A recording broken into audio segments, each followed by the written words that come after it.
नाजरीन, नजर डालते हैं तिजारत की दुनिया पर।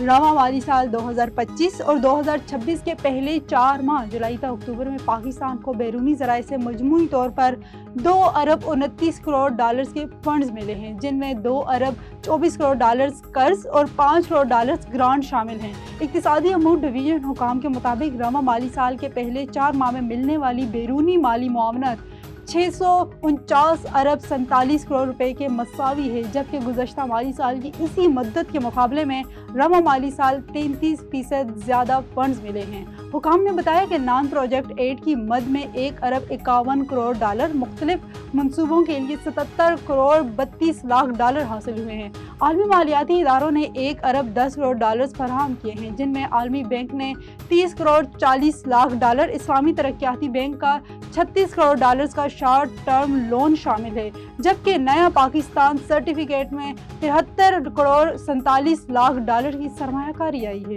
पाकिस्तानी माशियत के बारे में आलमी इदारों और सरमायाकारों का एतमाद तेजी से बहाल होने लगा है, जिसका वाज़ेह सबूत पाकिस्तान स्टॉक मार्केट में गैर मामूली तेजी है, जो मुल्की क़यादत के विजन, माशी इस्लाहियात और बेहतर गवर्नेंस पर भरपूर एतमाद की अक्कासी करती है।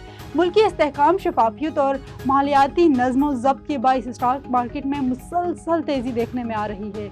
आलमी जरीदा ब्लूमबर्ग के मुताबिक पाकिस्तान के छोटे सरमायाकारों ने स्टॉक में 40% इजाफा किया है। 2025 में 100 इंडेक्स में 40% इजाफा पाकिस्तान को एशिया की बेहतरीन मार्केट बनाता है।